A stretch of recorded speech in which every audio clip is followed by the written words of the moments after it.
¿Cómo estás? Te saluda tu amigo Mauricio Pérez. Muchas gracias por acompañarme en una emisión más de tu programa Pasión por el Evangelio.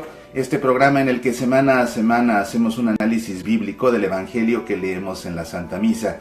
En esta ocasión, para celebrar el domingo 21º del tiempo ordinario, es muy común que en las homilías de este domingo los sacerdotes se centren en hacernos reflexionar sobre esta pregunta con la que Jesús interpela a los apóstoles. Primero, ¿quién dice la gente que es el Hijo del Hombre?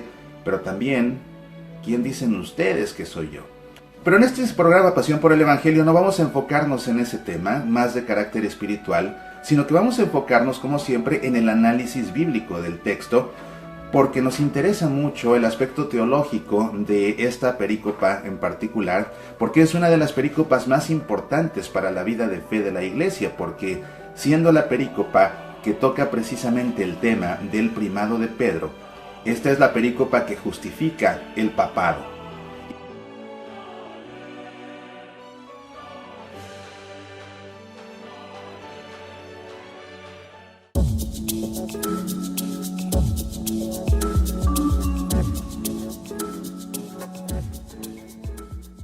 Vamos, como siempre, a hacer primero la lectura del texto del Evangelio para proceder a realizar nuestro análisis bíblico y posteriormente, como siempre, concluiremos con un ejercicio de oración.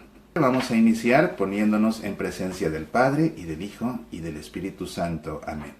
El Evangelio dice así: Al llegar a la región de Cesarea de Filipo, Jesús preguntó a sus discípulos: ¿Qué dice la gente sobre el Hijo del Hombre? ¿Quién dicen que es? Ellos le respondieron: unos que es Juan el Bautista, otros Elías, y otros Jeremías, o alguno de los profetas. ¿Y ustedes? Les preguntó, ¿quién dicen que soy yo? Tomando la palabra, Simón Pedro le respondió: Tú eres el Mesías, el Hijo de Dios vivo. Y Jesús le dijo: Feliz de ti, Simón, hijo de Jonás, porque esto no te lo ha revelado ni la carne ni la sangre, sino mi Padre que está en el cielo. Y yo te digo, tú eres Pedro, y sobre esta piedra edificaré mi iglesia, y el poder de la muerte no prevalecerá contra ella. Yo te daré las llaves del reino de los cielos. Todo lo que ates en la tierra quedará atado en el cielo, y todo lo que desates en la tierra quedará desatado en el cielo. Entonces ordenó severamente a sus discípulos que no dijeran a nadie que él era el Mesías. Pues bien, aquí tienes la lectura del Evangelio en este domingo 21º del tiempo ordinario. Es muy común que en las homilías de este domingo los sacerdotes se centren en hacernos reflexionar sobre esta pregunta con la que Jesús interpela a los apóstoles. Primero, ¿quién dice la gente que es el Hijo del Hombre? Pero también, ¿quién dicen ustedes que soy yo? Y sobre esa pregunta suelen centrarse los sacerdotes, que así nos interpelan igualmente a nombre de Jesús. ¿Y tú quién dices que es Jesús? Para ti, ¿quién es Jesús realmente? Una pregunta muy profunda sobre la cual vale escudriñar nuestro corazón y hacer un ejercicio de honestidad para realmente dar una respuesta al Señor a nivel personal. Pero en este programa Pasión por el Evangelio no vamos a enfocarnos en ese tema, más de carácter espiritual, sino que vamos a enfocarnos, como siempre, en el análisis bíblico del texto, porque nos interesa mucho el aspecto teológico de esta perícopa en particular, porque es una de las perícopas más importantes para la vida de fe de la Iglesia, porque siendo la perícopa que toca precisamente el tema del primado de Pedro, esta es la perícopa que justifica el papado. Y de ahí que para nosotros como católicos resulte esta perícopa de capital importancia. Así que procedamos a hacer nuestro análisis bíblico. Y vámonos paso a paso como es costumbre. Primeramente hay que ubicar la perícopa en su contexto. Su contexto inmediato está formado por la perícopa anterior y la perícopa posterior. En la perícopa anterior, Jesús habla con sus apóstoles acerca de la levadura de los fariseos y de los saduceos, haciéndoles ver que la enseñanza de los fariseos y de los saduceos no es realmente la correcta, sino que la correcta es la de Jesús. La perícopa posterior consiste en el primer anuncio de la pasión y de la resurrección. porque después de este diálogo con el que Jesús concluye esta perícopa, platicando con Pedro acerca de el sentido con el que Pedro ve a Jesús y la gran fe que tiene en Jesús, y después de darle las llaves del reino, posteriormente lo que hará Jesús será confrontarlos con el primer anuncio de que el Hijo del Hombre va a morir, pero que después de la muerte va a resucitar, cosa que sacude profundamente a los apóstoles, sobre todo a Pedro, pero eso será un tema para otra ocasión. Ahora tenemos que centrarnos en esta perícopa de la profesión de fe y del primado de Pedro.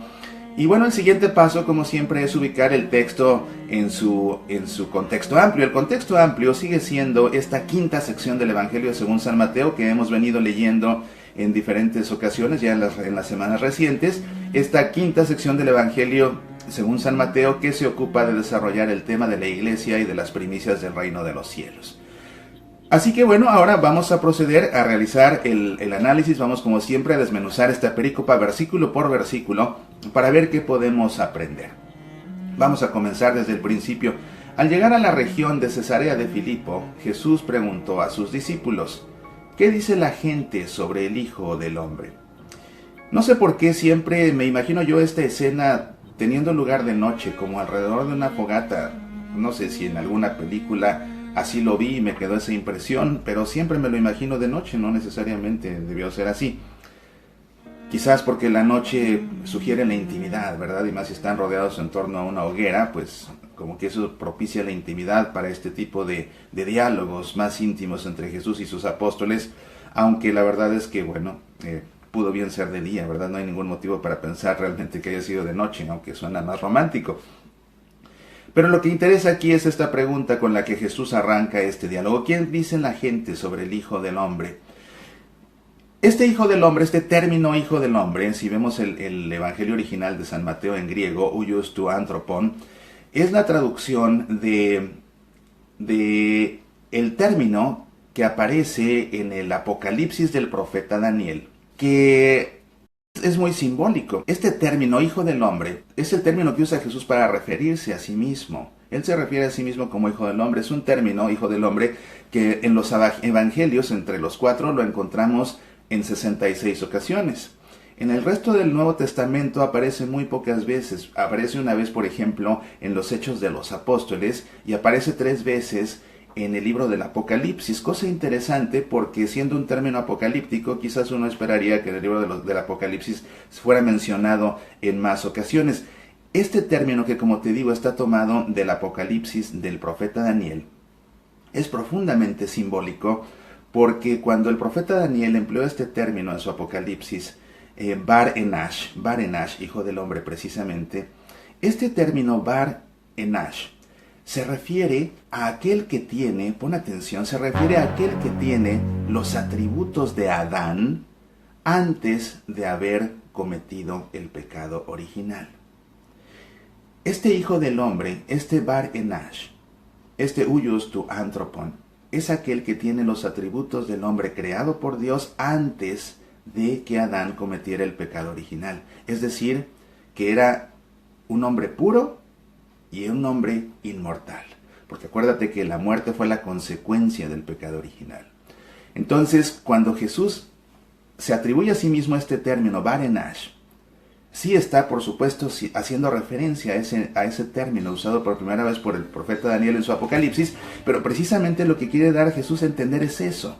Yo soy el que tiene esos atributos de los que habló el profeta Daniel, como los que tenía Adán antes del pecado original. Es decir, yo soy el hombre puro, yo soy el inmortal. Yo soy aquel del que habló el profeta Daniel. Y esto termina por ser un título mesiánico. Entonces, cuando Jesús se refiere a sí mismo como el Hijo del Hombre, se está atribuyendo un título mesiánico. Es una manera de Jesús de decir, yo soy el Mesías. Es la importancia de esto. Y creo que valía la pena ahondar en este concepto, porque es algo que la gente suele preguntar muy a menudo. ¿Qué significa Hijo del Hombre? Porque Jesús dice que es el Hijo del Hombre y no el Hijo de Dios. Bueno, ya tienes ese concepto. Jesús es así, el nuevo Adán.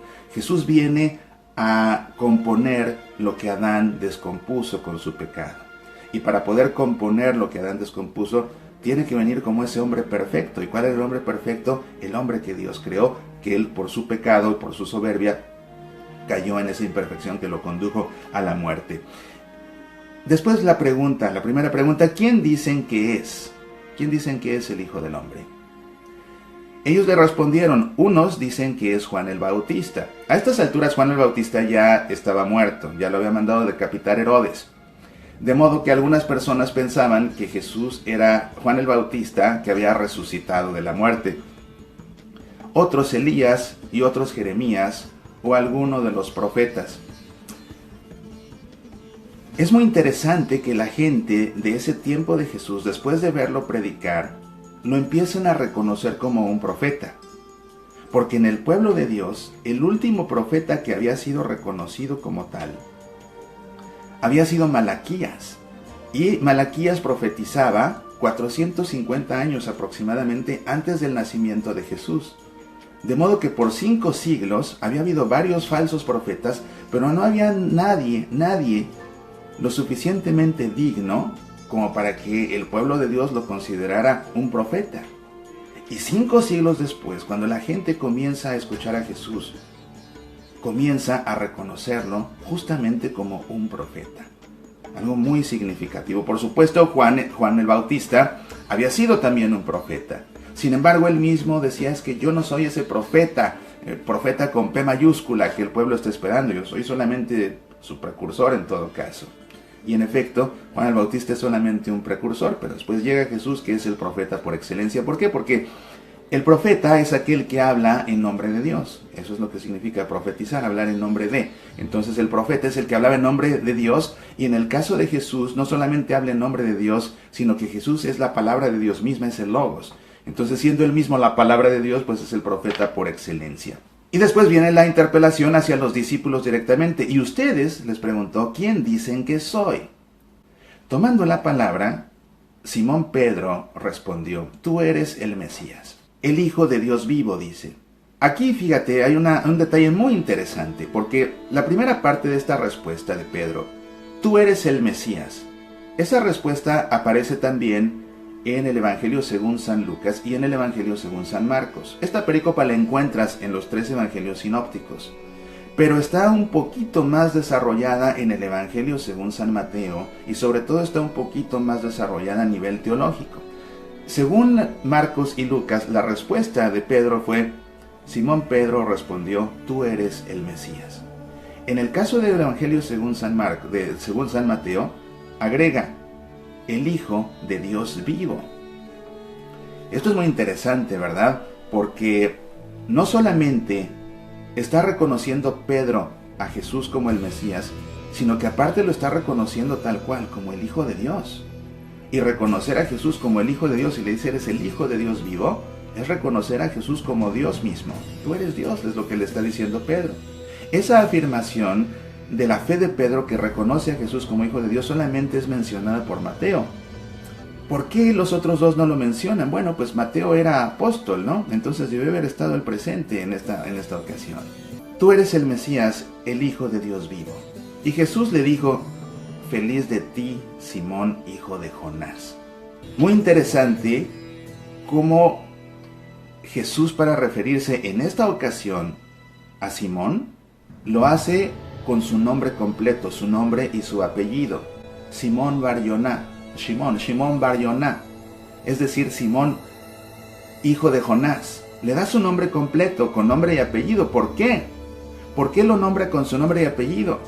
Porque si estás viendo Pasión por el Evangelio es porque te interesa estudiar a fondo la Sagrada Escritura. Es la razón por la que te invito a que descargues el video de mi conferencia Métodos de Interpretación Bíblica en la Iglesia Católica. En esta conferencia damos un recorrido por diferentes métodos de exégesis bíblica empleados en la Iglesia Católica, tales como el método histórico crítico, la influencia de los textos, la lectura canónica, el análisis semiótico, el análisis narrativo, el análisis psicológico, el análisis retórico y otros más.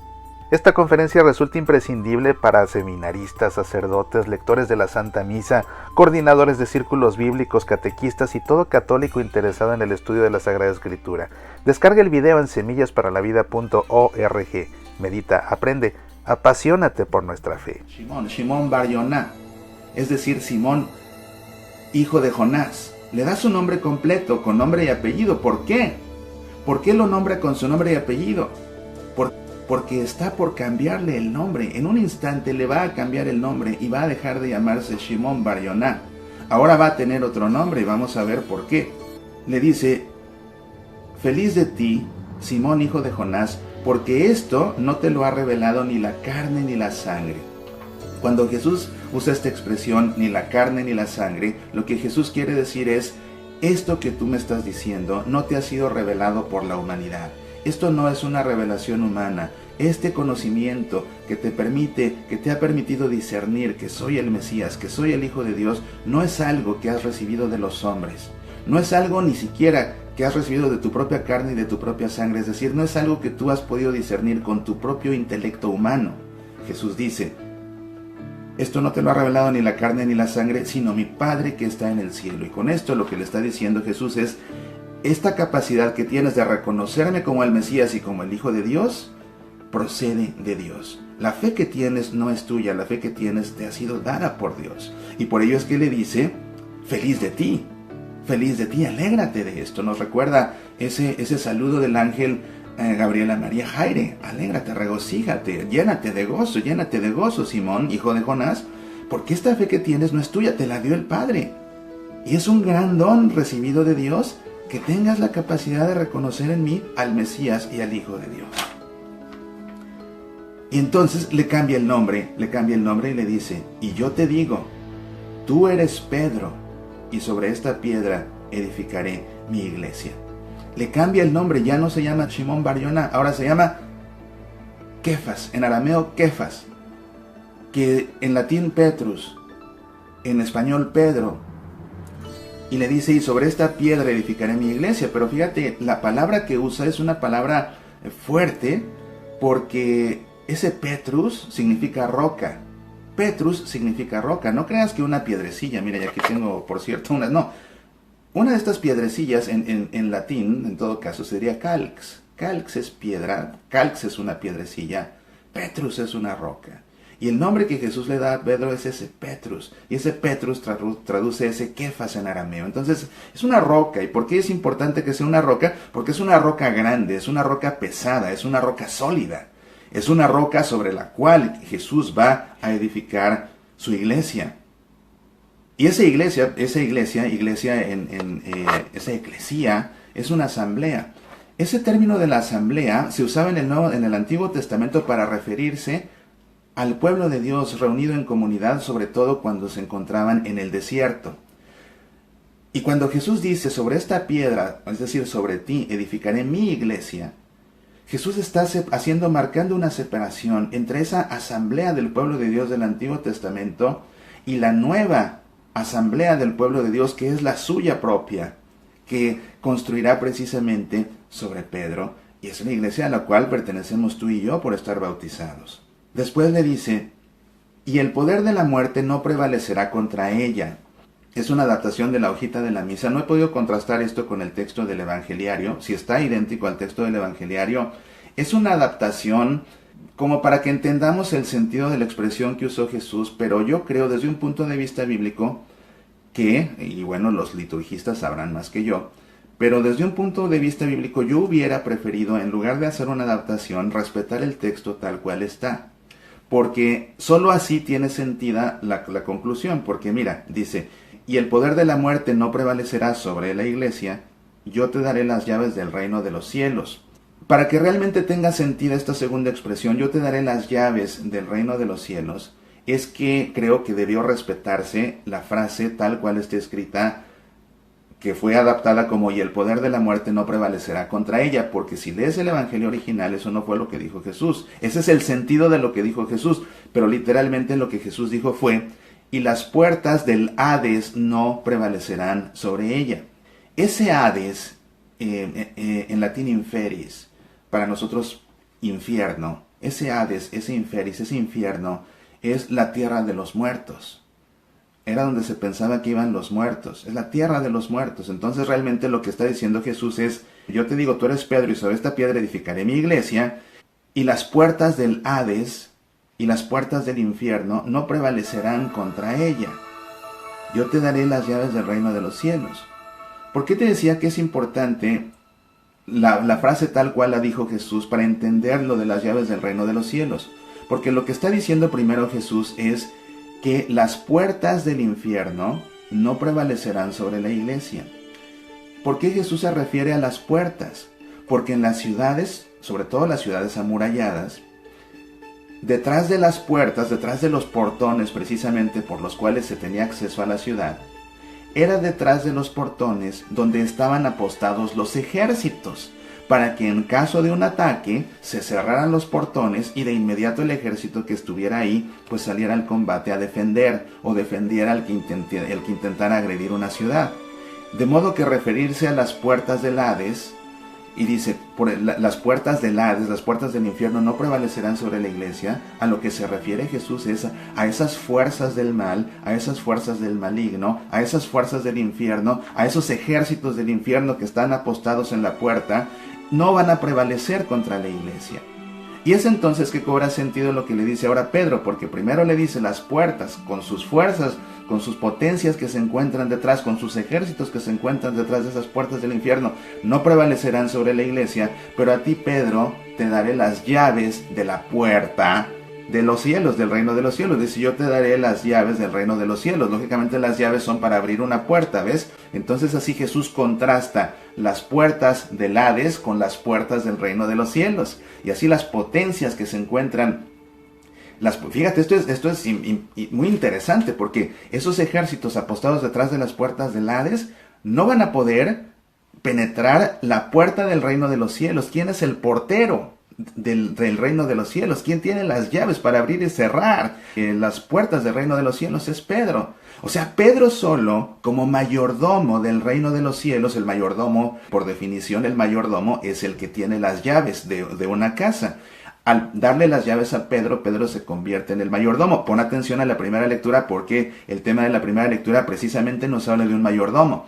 Entonces Pedro se vuelve así en el mayordomo del reino de los cielos, es el que tiene la llave para abrir y cerrar la puerta del reino de los cielos, y él como mayordomo va a estar custodiando esas puertas, y Jesús le promete que las potencias de las puertas del infierno no prevalecerán sobre la iglesia. Fíjate el tamaño del poder que le está dando Jesús a Pedro. El tamaño del poder que le está dando Jesús a Pedro.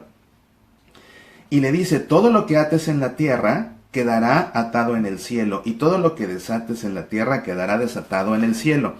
Y creo que vale la pena explicar esta atadura y esta desatadura, porque lo más probable es que tú te la imagines al revés de lo que realmente significa.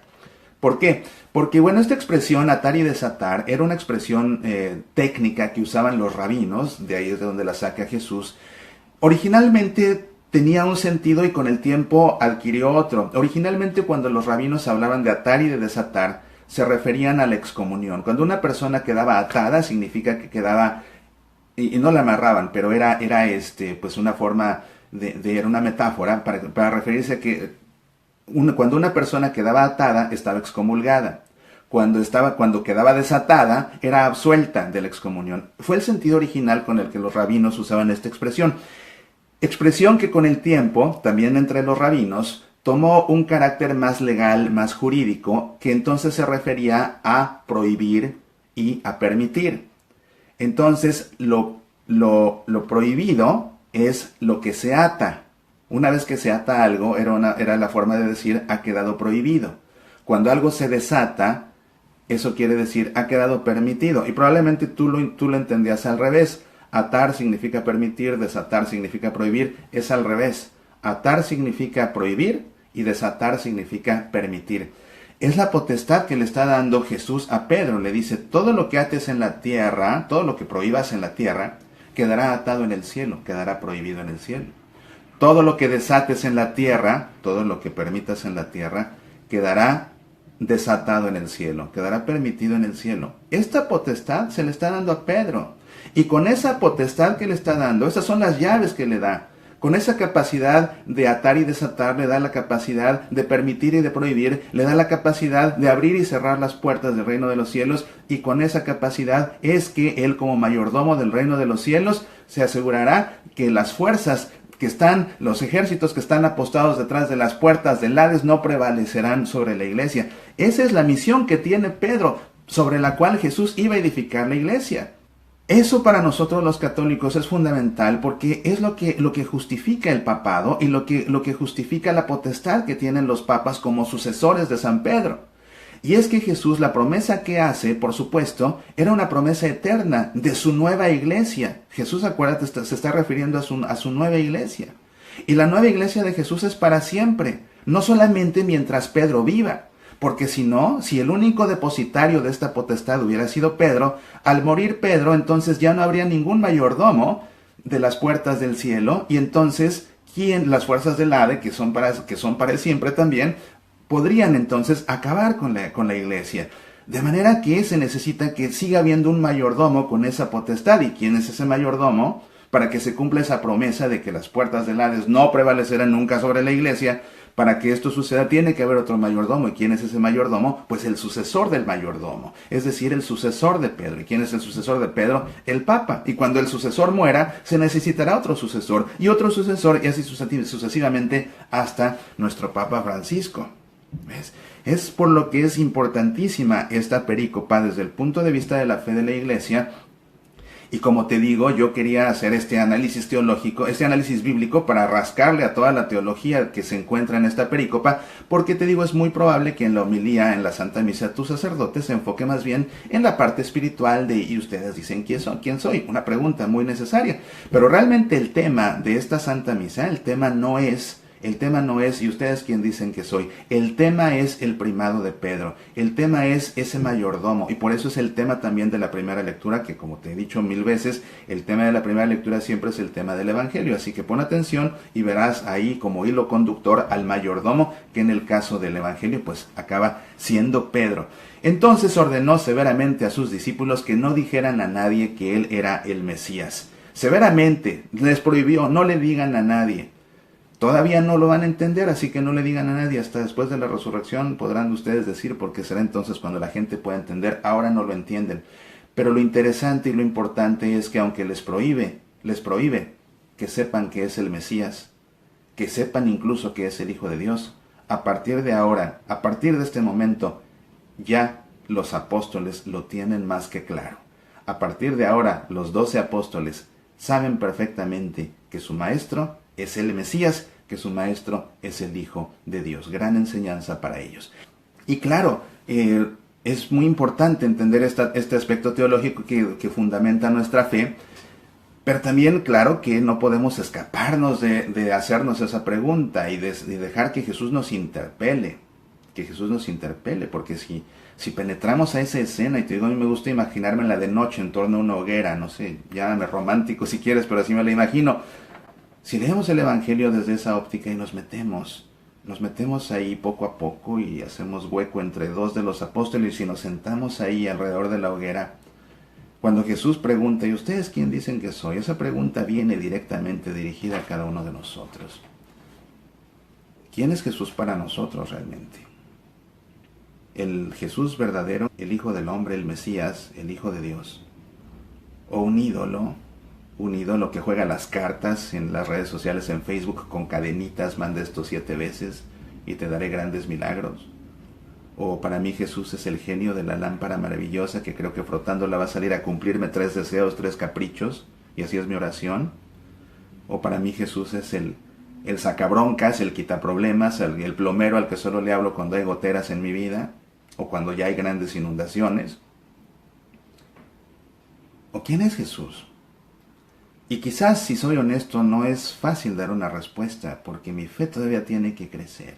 Te invito a que reflexiones sobre esto en tu corazón y que concluyamos nuestra emisión de esta ocasión, como siempre, con una oración que parta precisamente de esa pregunta. ¿Y tú quién dices que soy yo? Te invito, como siempre, a que por un momento cierres tus ojos, pongas tu mano en tu corazón y des respuesta conmigo a esta pregunta que nos hace Jesús.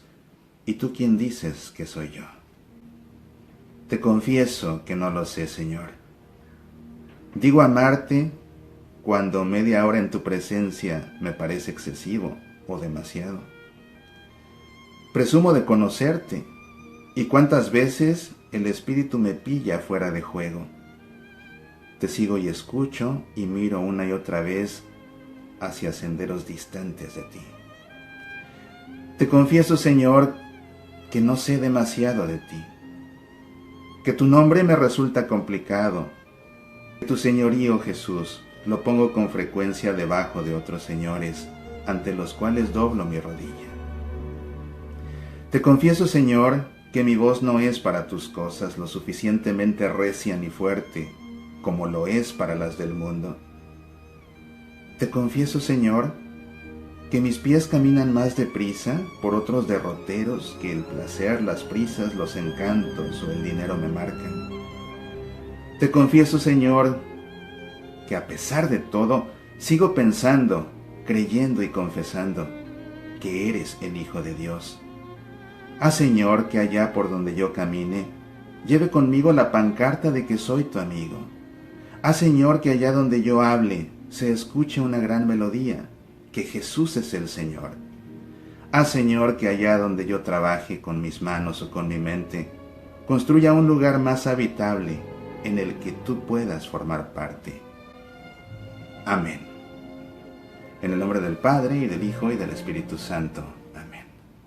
Infinitas gracias por el favor de tu atención. Como siempre, ha sido un gran placer compartir todo esto contigo. No olvides decir me gusta si es que esta emisión te ha gustado y has aprendido mucho. No te olvides de compartir también este video en tus redes sociales para que más de tus amigos conozcan nuestro programa, lo comiencen a ver y aprendan tanto de la palabra de Dios como hacemos tú y yo semana a semana. Recuerda que tenemos una cita todos los días a través de nuestro programa Semillas para la Vida, que puedes escuchar en tu estación de radio católica o en nuestro sitio semillasparalavida.org. Y recuerda también que tenemos una cita el próximo fin de semana para seguir aprendiendo juntos acerca del Evangelio. Te deseo que Dios te colme de bendiciones y que tú mismo seas una bendición de Dios para los que te rodean. Apasionate por nuestra fe.